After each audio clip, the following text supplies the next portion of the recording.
what I'm really interested to know is like, how did you get involved or become aware of Hytro? I think it was when you were at Washington Commanders. Yeah. I heard a rumor that you were like the guinea pig for Hytro as well. Keen to understand kind of what happened and kind of what your thoughts were when you... I mean, I'm the guinea pig for a lot of things, sports tech-wise, take that as you may. So with Hytro, I just remember the conversation like it was yesterday. Ryan Vermillion Jr., we called him RVJ, one of our strength coaches, he was young and scrappy, he was like an assistant, right? He wasn't like the main one. He's like, hey, I have this product from these guys in the UK, it's BFR. I'm like, what the hell are you talking about? I was like, I have no idea what that is, but sure, like I knew what BFR was, used it a little bit. Those machines are scary and they can hurt, but it was great. It was effective. So I was like, okay, like BFR, let's see what you got. And so he brought me these shorts. He had a shirt too. I was like, okay, what's the protocol for this? Like really confused at first, but then he just led me through it. Felt, immediate relief. It was like in the middle of the season. So I was like, man, this is like the only thing that's working for me right now. And from there, just integrated it into like my weekly program, started, messing around with it for long trips, super helpful. Started using it, in moments in the season where nothing else was working, right? Like you just feel like you're beat up. We would find a way to be inventive with it, use it in the cold tub, use it in the sauna. So really started feeling a benefit. Fast forward after the season, I was like, I gotta get my hands on some of these shorts. I don't want to share these with any more guys in the locker room. And we had enough, but I was like, I need to get my own because I need this to be a part of my off-season program, especially after the season. You're beat up. I'm like, I want to start with BFR. I want to use this on all my travels. I want to figure out, how this is just a mainstay in my everyday life. And I need the shorts. I need the shirt too. Were you using it for recovery to start with then? Was that kind of, when Ryan introduced it, was it for recovery? Great question. It was started with recovery, and recovery persisted. That was the baseline, right? And this is why I think Hytro is so special. Recovery is always there. It's not like, oh shoot, I learned this new information. Recovery sucks, right? It was recovery's the baseline. And then I started using it in recovery after the lifts, but also for, some hypertrophy benefits. After the season for the shirt, get a sweet pump, start getting the arms going. But it was also like, okay, I want to work out. I don't want to use as much load. I need the, adaptation from my tendons, all that sort of stuff after the season and in the season. So I started playing around with all the other benefits. And so then that became a new level that I could use in the off season whenever traveling. Was like, okay, I can also use this to work out, especially in the times when I didn't have access to gyms. Like I think the clearest example for me is when I went on my honeymoon. I went to Bali, right?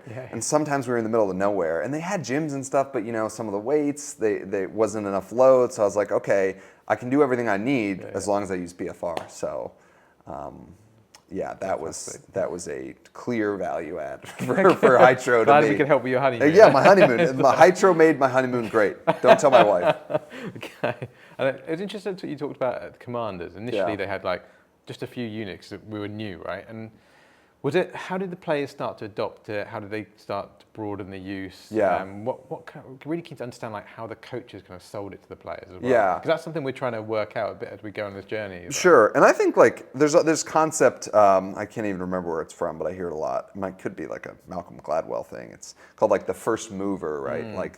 The one that in entrepreneurship or just, with anything, any product adoption, who's going to be the first mover, who's going to start the trend.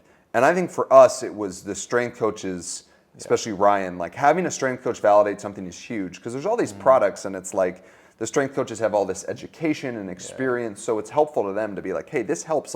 You look to them to put together your program, right? So many people look to these experts to lead, right? Especially when they're doing something as important as, establishing a strength and conditioning program. So I think Ryan's validation and initial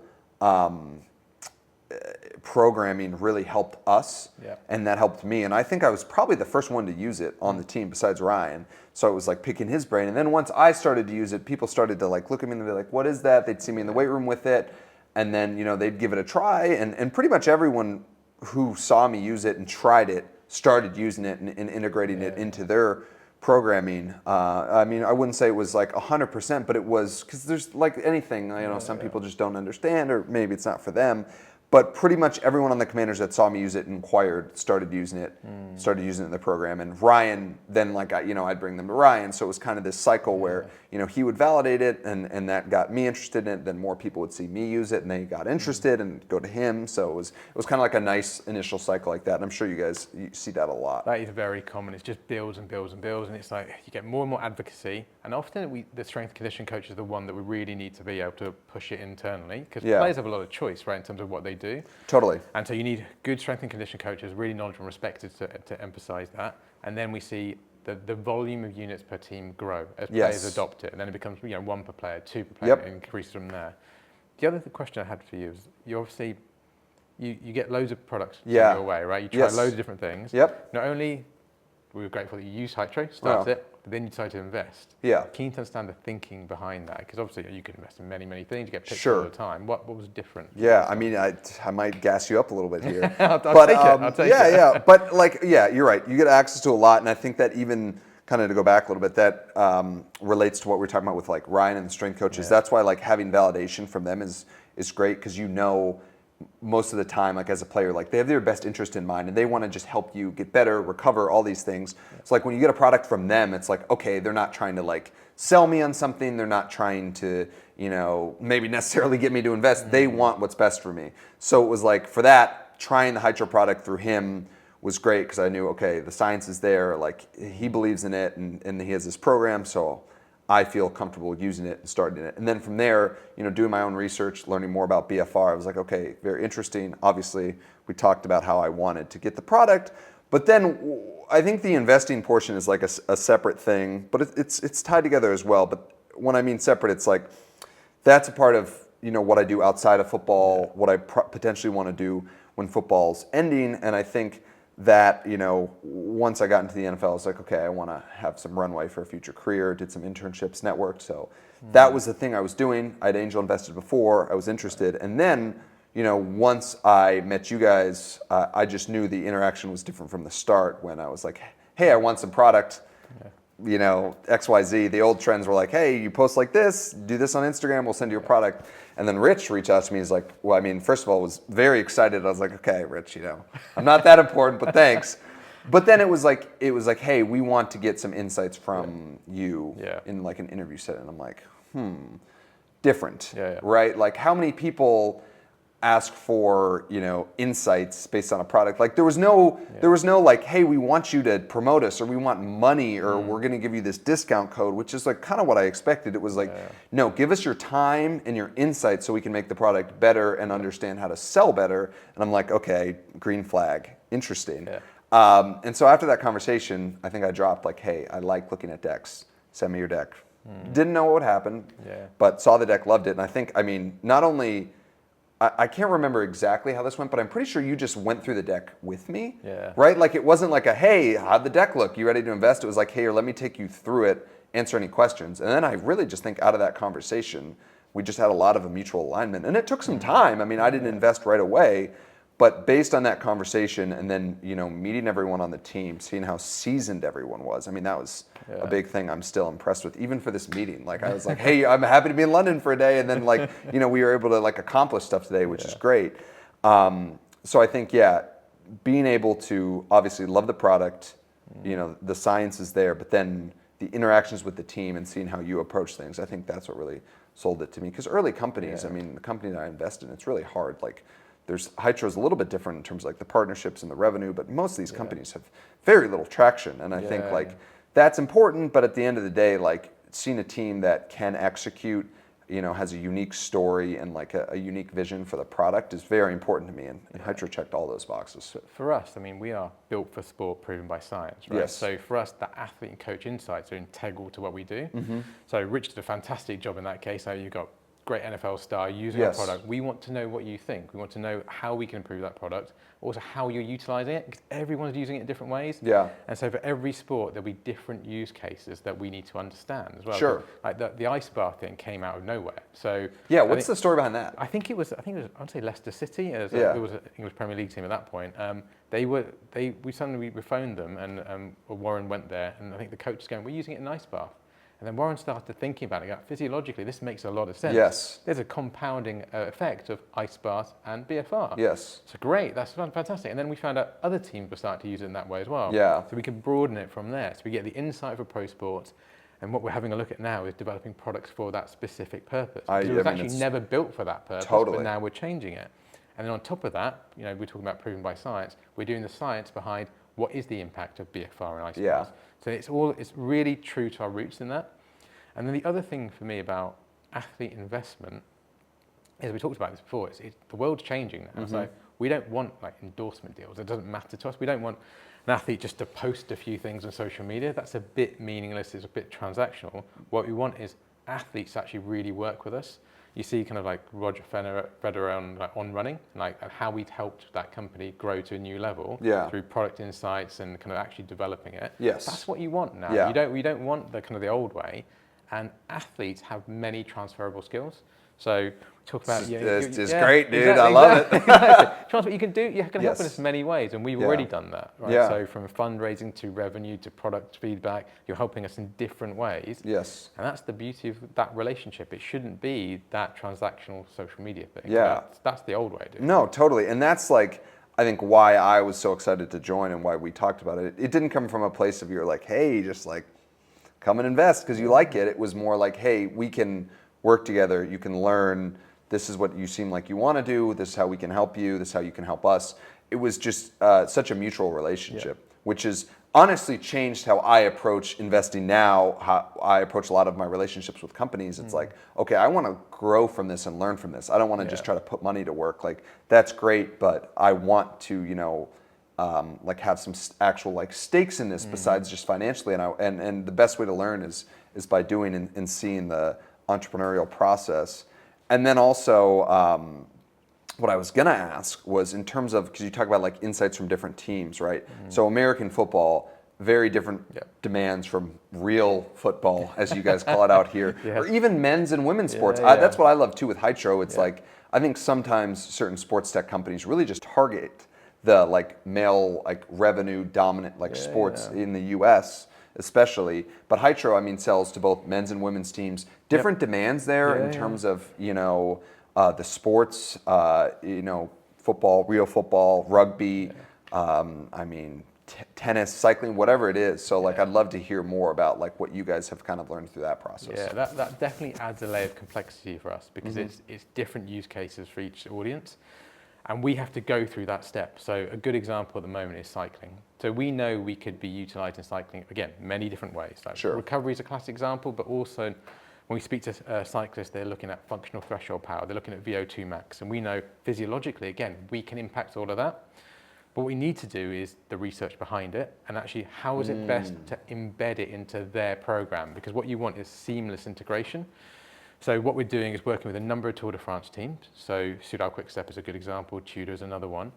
And what we're looking to do is the research with them. So this is how we think they want to use it. They're telling us about that. Let's do the research on that. Let's see the output of it. And then actually, okay, again, we're talking to the athletes, how do we best integrate it? Sure. And then that's the use case for cycling. And then we can leverage that to go from pro sports to the consumer athlete as well. So that's the market way it works for us. Yeah. And there are steps to do it, but the authentic nature of the business is we have to learn from pro sports, built for pro sports, and then kind of proven by the science, and then you get a business out the back of that. Yeah, and I think that speaks a lot to something we've talked about quite a few times, is like Hytro's commitment to science. And I think that's why, bringing Warren to talk to like the sports science people on the Bills that I did last year, like that's why that is so easy for me. And it's so easy for me to help Hytro plug in and make intros, because it's like, when the science validates and the founders can speak to the science extremely well, especially like Warren's, knowledge and insight in this space, it's just an easy intro to make, because you're not going to like make a fool of yourself. It's like, it was so fun for me to watch Warren dialogue with, when I was on the Bills, our very sports science focused team, because he was just, he was killing it, first of all. And then just to hear them, go back and forth on the studies and like the actual science and all of the potential avenues. It was so worthwhile for me. And so in terms of like that scientific process, just so I understand more with like, doing the studies. So is it often a process is like, hey, this is, some of the feedback we're getting. This is a potential avenue. Let's take this. Let's do like some studies, because the studies are not easy to do, right? There's a lot of manpower. There's a lot of money involved. There's a lot of different requirements for that. So how does that process look? Because Hytro is so science-based, so research study focused compared to other companies. So I'd love to hear a little bit more about that. There's so many different ways we do it. A good example recently would be, I'll combine a few examples. So Whoop with a good example. So we were looking at, okay, how do we look at the data from a Hytro, right? And actually we started a conversation with Whoop. And so they invited us to Whoop HQ in Boston. We went there and we conducted a week-long study to look at how Hytro impacts their data. And that's a really interesting part there. So we're crunching the numbers on that to look at how it impacts strain, how it impacts recovery. Huge, yeah. And at the same time, we've partnered with Man City women's team, right? And a big focus at the moment is women's health in general, and it's actually a focus of Whoop. Yeah, and understudied. Yeah, exactly, because most of the research is done in men's population. Exactly, yeah. So now we're bringing Whoop, Man City, Hytro together to do a study together on how BFR can impact things like menstrual cycles and periodization of training. So it's a great logical piece of work to do that actually will give us insights into what we should do going forward. At the same time, go back to the cycling piece, is that what we're going to do is embed PhD students in these teams. That's the intention at the moment. So therefore, we can really understand the insights on an ongoing basis and go, how are the athletes working with the product at the same time we're doing the research? So there's lots of different ways we do it. There's no one size fits all. We've got lab-based work that we're doing as well with universities. We do field-based with other pro sport teams. And the bit that Warren always talks about is you don't want to do one in isolation, because it's all very well doing something in the lab, but how do you practically implement it? That's why some BFR historically has fallen down, right? It's like great tools available, but not practical. So exactly. That's what we have to do. So how does it seamlessly fit into what an athlete already does? How can we stack modalities? Is again a phrase that Warren uses a lot at the moment. And that's what we're looking at. So there's so many different pieces of research that we do to explore other things, prove things we're seeing, like the ice baths, and then how we can kind of forge a new path in BFR as well. Because ultimately, we're looking to be the thought leaders in BFR and really dominate that space. Sure. And so you're talking about forging a new path, right? So obviously, Hytro's focus at the moment, professional collegiate sports. And I mean, we've talked a lot about pro sports. I'd love to understand, the entry into collegiate sports, different market, especially in the U.S. With NIL, with all these, shifting kind of movements, trends. What is the process of entry into collegiate sports, men's and women's? I mean, huge athletic departments. I'm sure there's different targets for Hytro along those lines. But once you get entry into an athletic program, I mean, there's infinite use cases for Hytro among collegiate sports and new sport avenues. So I'd love to hear more about that process. So the college market is something you don't have in the UK, and it's one of the reasons we're pushing the business over into the US market. It's just so much bigger. There's also a huge appetite, you all know as a college athlete, for performance and innovation. Absolutely. Right? And there's also funding to back it, which is great. So there's an opportunity there. What we're finding already is every college is quite different. Yes. So it's like, who do you go to ideally sell to all departments within a college? Yeah, the decision makers are different everywhere. Yeah, which is tricky. But that also is a good thing, because we again can cut across ATs, S&Cs, medical directors, and they all can start to understand what we need at Hytro. But we need buy-in from often all of those at different levels to go into the different teams. What we're understanding, and again, you'll definitely appreciate this, is American football is often the starting point. It seems to lead the way in most college teams in college sports. So you get into the American football team, you sell product there, they almost validate it, and then you kind of roll it across the rest of the college sport teams. It seems to be the way. I don't know if that's true from your experience as well. Yeah, I mean, I think that also speaks to our ability to understand, where to penetrate the market, to where to capture, right? Because I think you look at so many companies, and as an investor, right, it's look at this total market size, it's $500 billion, right? But it's okay, who cares if you can't execute at a certain niche where you really want to dominate and then expand, right? And I think that's what Hytro has realized, and that's a great strategy, I think, too, for colleges, right? dominate the football market, Yep. and then expand into the other sports. You validate it here, you get great traction, and then everything else should fall into place, especially in college. Because pro sport and college sport are our first customers, right? And it creates great awareness, credibility, authentic performance stories. Talk about yourselves, talk about the team. Yep. Showing and using Hytro, ideally winning in the biggest sporting events in the world. And that just demonstrates to the consumer athlete market where you can go. And we've talked about this before. It's like we have incredible science, right? And we talked about just now, incredible science behind Hytro, and we're doing more. But actually, to the consumer market, science is part of it, but what they want is more emotional stories. Yes. So you get that from pro sports. Pro sports is an amazing area from where consumers look to for that next thing. And that's the way Hytro would be born, right? So with the foundation for us as pro and college sports, it will always be there. That will always be where we learn about products, we get feedback, we work with athletes.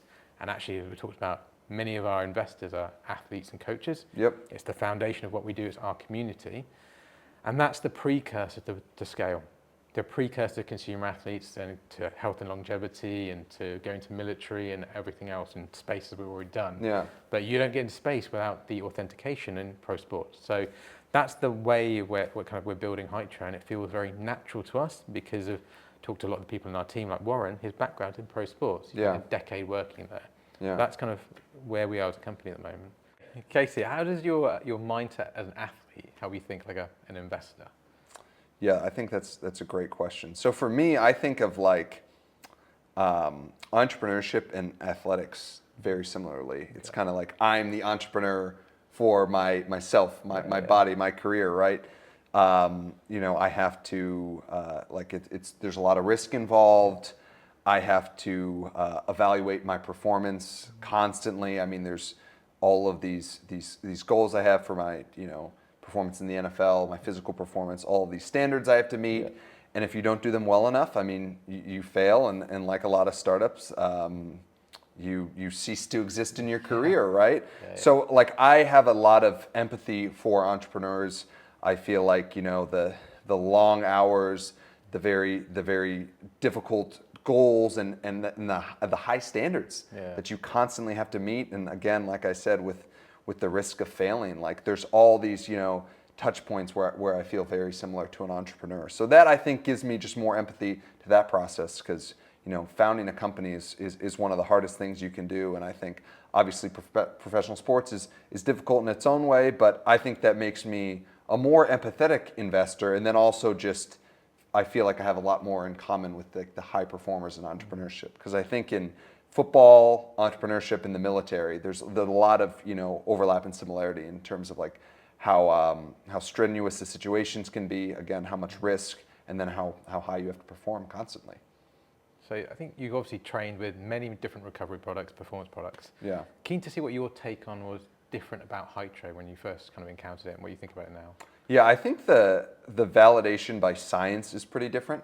I think, it's funny, companies lean into, like they want to try to lean into the science. They're like, oh, look, we have 2 studies, that we did that aren't very conclusive, but we're going to put them on our website. So a lot of companies want to do that, but Hytro is actually about it. I mean, even from my early conversations with Warren and seeing the process like at which you guys, conduct studies and how research-backed you are, that's just different from any other sports tech company I've been involved with. Because a lot of this, the research is hard to do in sports tech, and it's not always conclusive, and it takes a while, but Hytro has such a commitment to that, which I think most companies don't. And then again, I think like the product is one thing, but the team, this was so different, and getting to know everyone and how experienced and how passionate everyone was about the product. I mean, that was just worlds different from like most of the other products I've used or seen.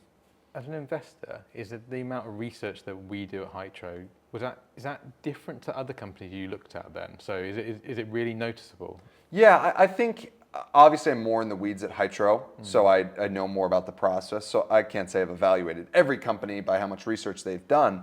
But just in general, I can't imagine for most of the sports tech companies I look at that they have the breadth of research that Hytro does. And also the commitment to research and the commitment to the science. I think that's quite different because, a lot of the science might not always say what you want about the product, right? But that doesn't stop Hytro, right? And I think the commitment to constantly doing research is different too. It's like you might have a product that has one study that looks good. Like I said, put it on the website.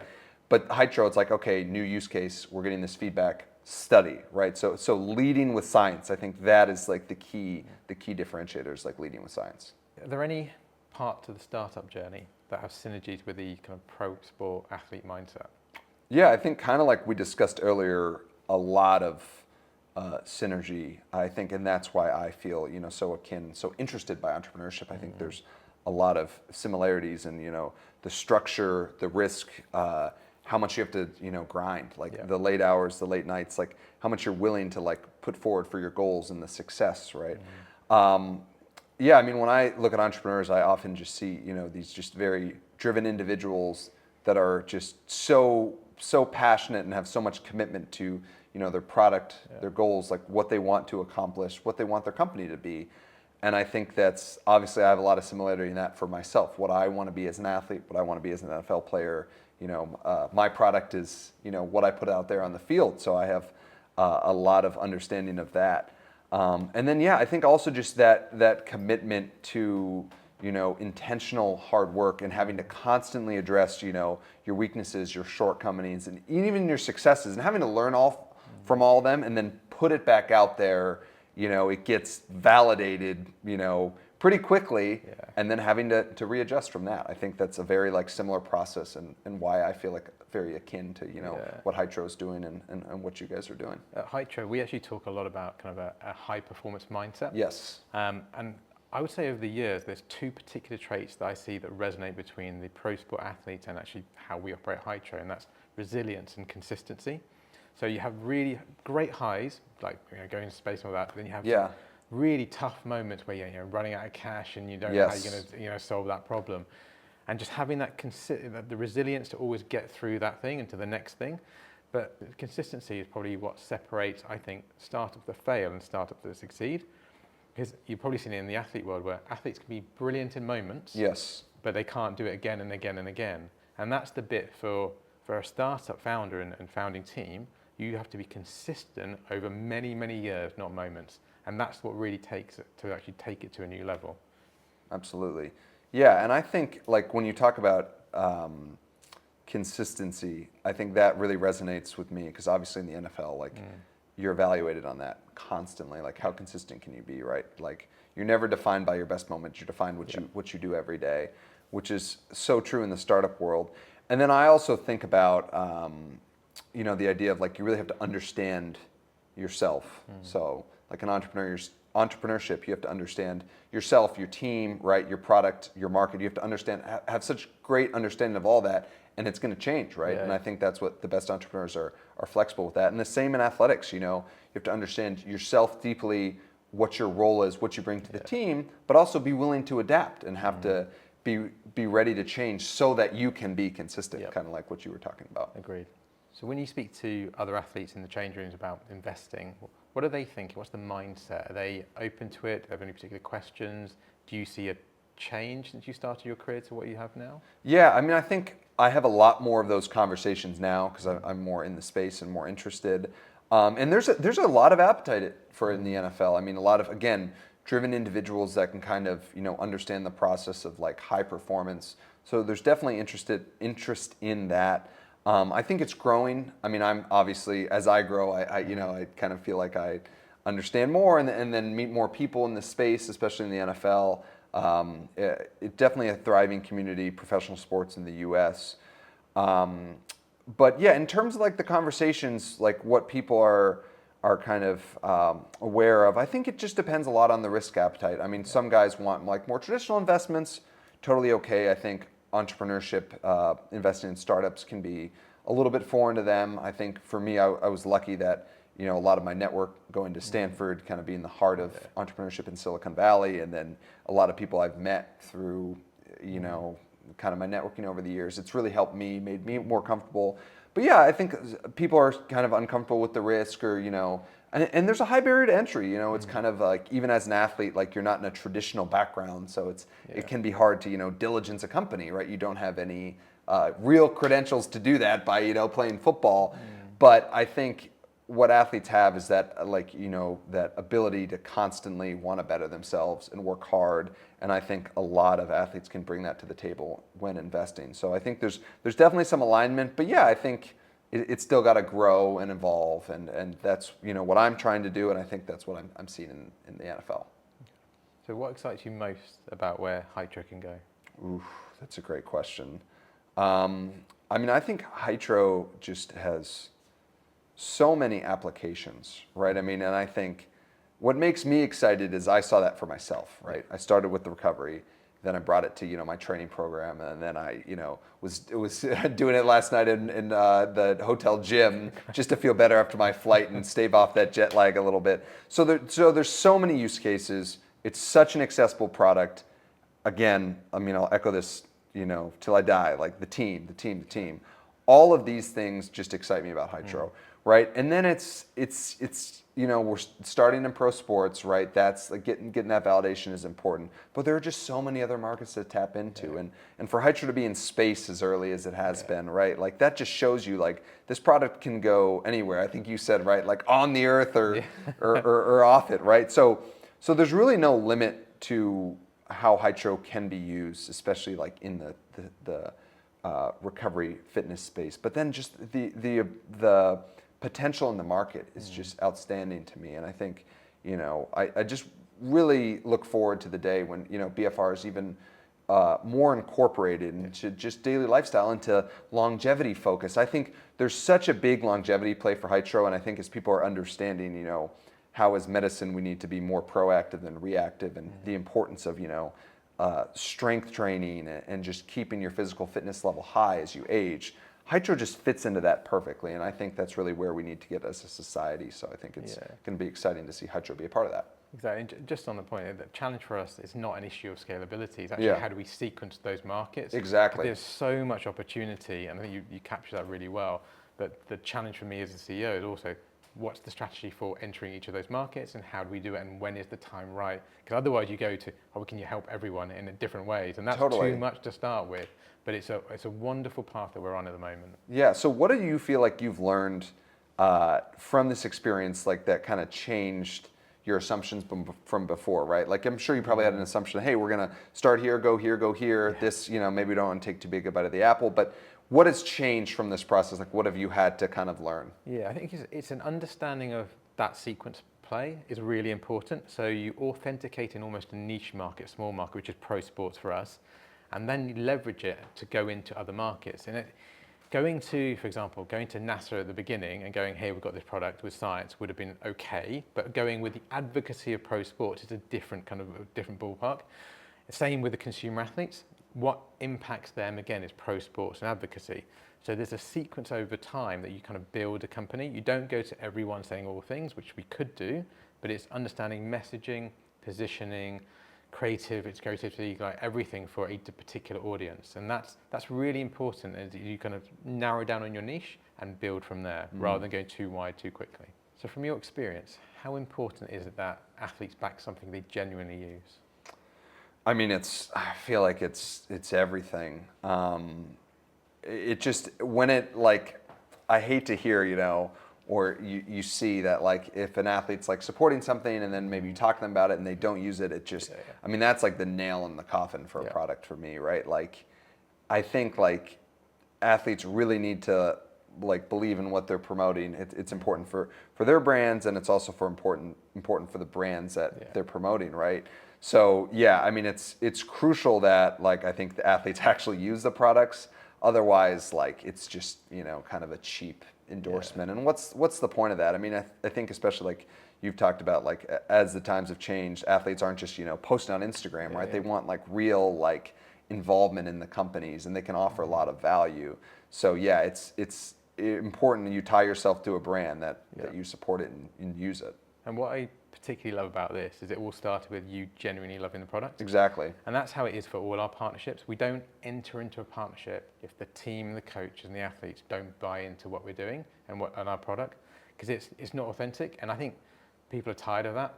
Pay to play is not a great way of doing it. I think if you use Hytro and you love it, and then we pay for exposure and kind of using the brand rights, that makes sense. But not paying to use the product, that doesn't feel the right way, and that's not something we would do. Absolutely. And then it's also like who you partner with, right? Like, I mean, that is crucially important. And you want someone that's going to not only use the product, but like tell people about the product.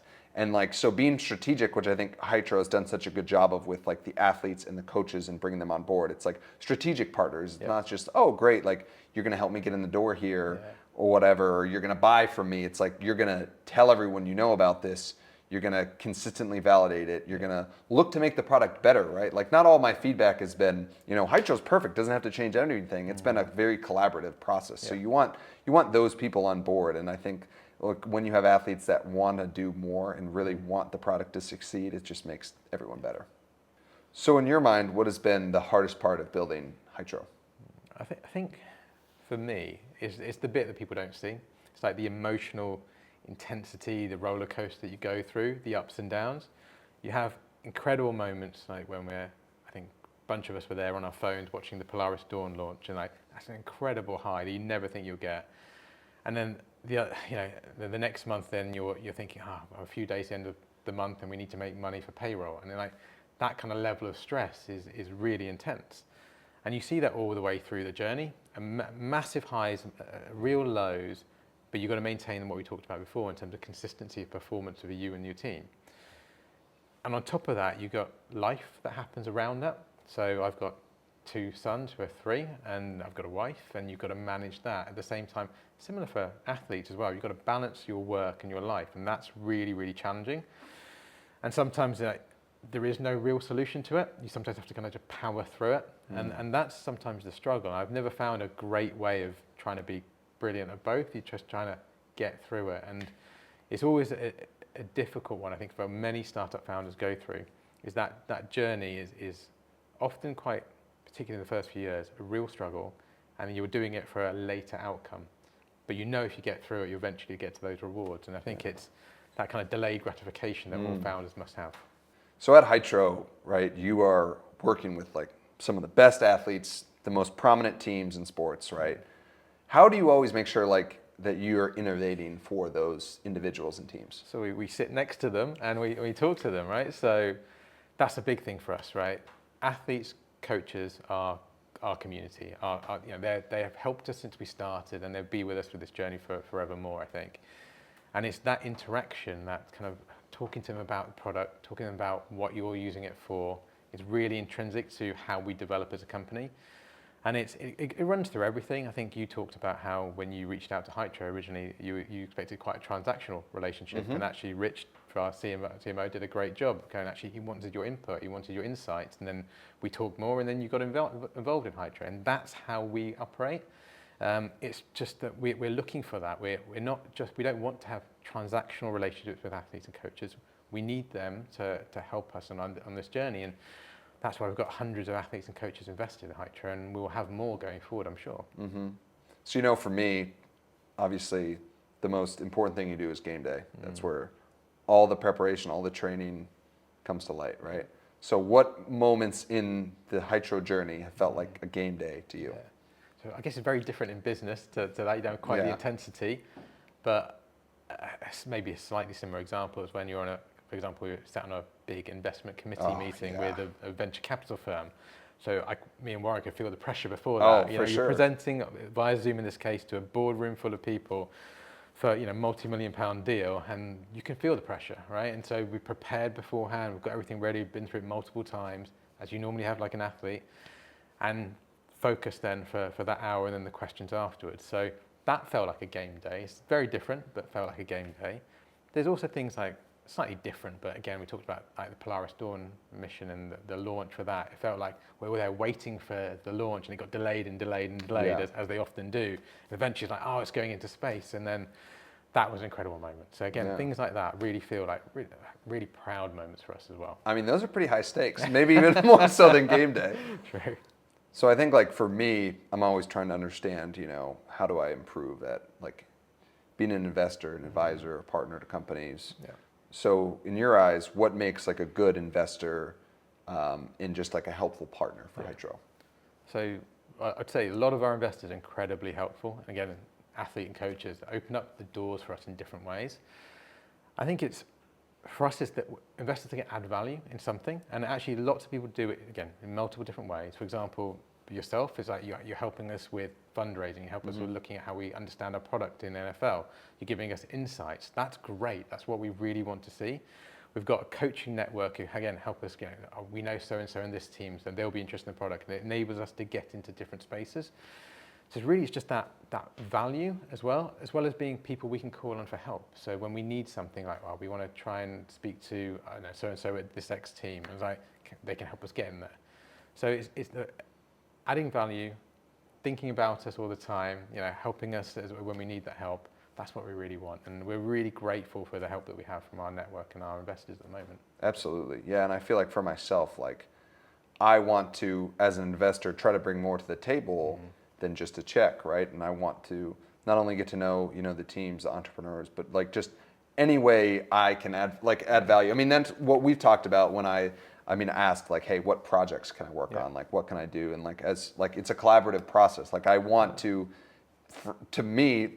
learn more to help the company. I mean, I constantly need to be seen where I can plug in and collaborate. And we really appreciate that. And we've got lots of people in the network who want to do that. And it's just we're so grateful for that. Yeah. We're really grateful. They've got a bunch of investors who really want to just help us grow. And that's fantastic. And people want to work with Hytro. Yeah. It's great. Great team.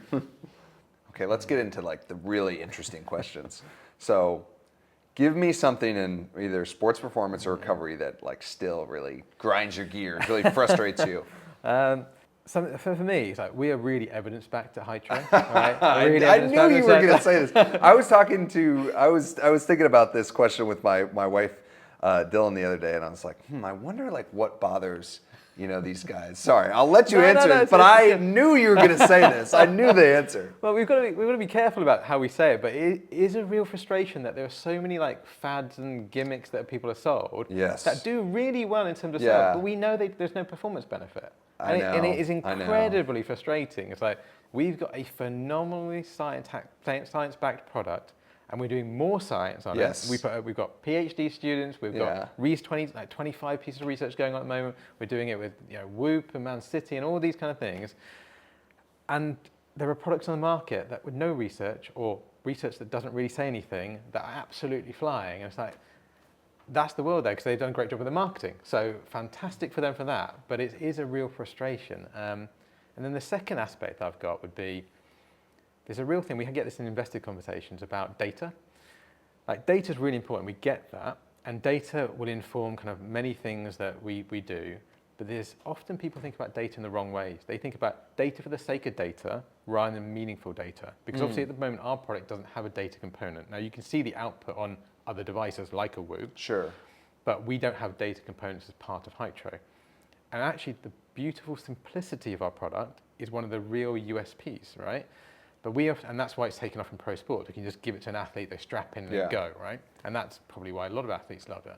Well, it is why a lot of athletes love it. Now, the investor conversation is often, okay, so you've got to add data to it. You've got to add data to it. Sure. But if you're going to do it, and we will do it in a way in the future, I'm sure, you've got to add it so it's seamless integration. It's not data adding another layer of complexity. It's not, oh, here's another app that you need to download and another way of feeding it in. You've got to make it really easy for an athlete. Otherwise, it's going to be in the way. It's not what they want. So the two gripes for me, evidence-backed products and data for the sake of data. Yeah, I mean, we're on the same page. Like, I'm the type of guy, in the training room or in the facility, when I see someone using something, I'm like, that doesn't work. Why are you using it?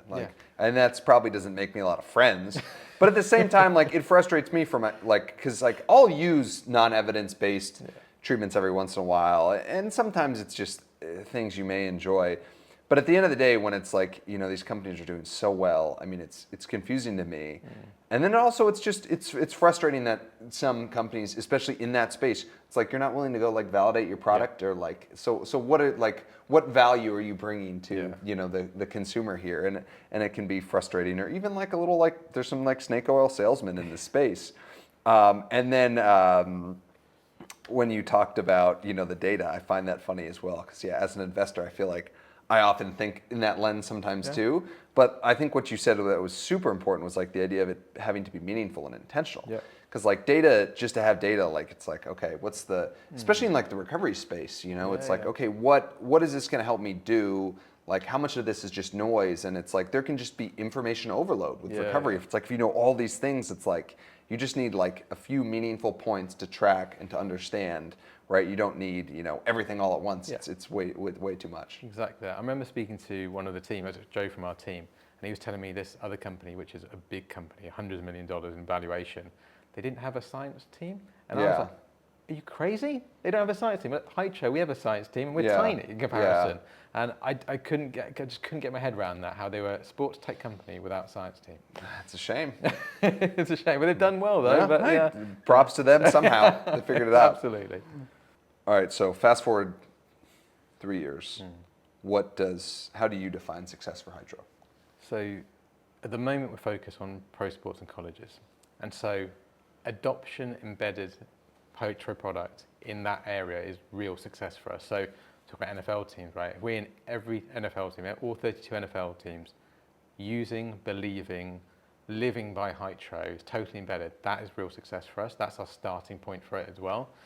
And that's a kind of a precursor to everything as well going forward. So you think about, you get your pro sports adoption, you then move it to the consumer markets, and you can tell and point to successful teams and athletes using our product. And we're starting to look at different markets as well. We talked about cycling, we talked about runners, hybrid athletes, in terms of that's be the next way of scaling for Hytro, because it's the whole strategy of leveraging what we have into new markets. And you've mentioned as well kind of longevity, health and wellness. That's a big market for us. So in 3 years, we'd probably be starting to look at that market. We'd probably be quite there yet. We'd been embedded in pro sports and colleges. We'd be starting to the journey into the consumer athlete market. Be looking at probably health and longevity. Probably done a few more space missions, I think, at that point. We may have made some traction into the military, but it's a very difficult area to look at. But it's growth over the different kind of verticals of the business that we stack on top of each other. And I guess the differentiator for us to many other companies will be that advocacy in pro sports that we would have built up and the credibility. And again, it's not paid for, it's athletes and coaches genuinely loving what we do and that we work with them. They put their own money into us like you have as well. If you've got the best athletes and coaches in the world backing your product, not just posting on social media because they're paid for, but backing it with their own money and their own time and effort like you are, again, that's going to set us apart. And that's a differentiator for Hytro. And we've seen it already and we'll see it going forwards.